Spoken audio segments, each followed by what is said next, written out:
Good morning everyone. आज चलिए हम एक कैलेंडर का क्वेश्चन को डिस्कस करते हैं। क्या कह रहा है कि 2030 जैसा कैलेंडर दोबारा कब प्राप्त होगा, है ना। जो कैलेंडर 2030 में आएगा वैसा ही कैलेंडर दोबारा कब प्राप्त होगा। क्या है प्रश्न कि 2030 जैसा कैलेंडर दोबारा कब प्राप्त होगा। ठीक है, इसे कहते हैं रिपीटेशन ऑफ कैलेंडर। जो वर्ष 2030 में आएगा वैसा ही कैलेंडर दोबारा कब प्राप्त होगा। इस प्रकार का प्रश्न बनाने के लिए वर्ष के दिए गए दो अंक 4 से भाग देते डिवाइड करते हैं और शेषफल ज्ञात करते हैं।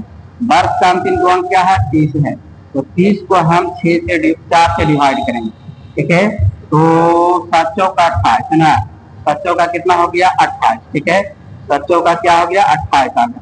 हमारा शेषफल क्या आ गया 2 आ गया। ठीक है, शेष क्या आ गया 2 आ गया। ठीक है, हमारा शेष क्या आ गया, शेष आ गया 2।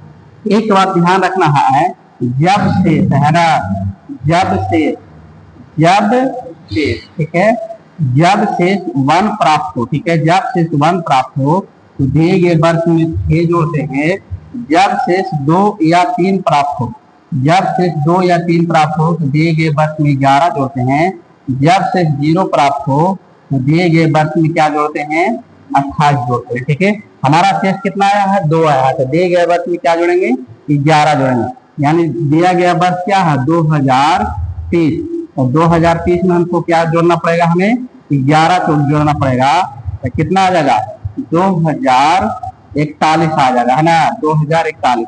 यानी जो कैलेंडर 2030 में आएगा वैसा ही कैलेंडर होगा कब आएगा 2041 में रिपीट करेगा। ठीक है, कोई प्रॉब्लम नहीं। क्या करना है, इस प्रकार का प्रश्न बनने के लिए क्या करना है कि दिए गए वर्ष के अंतिम दो अंक को हम 4 से भाग देंगे और शेषफल ज्ञात करेंगे।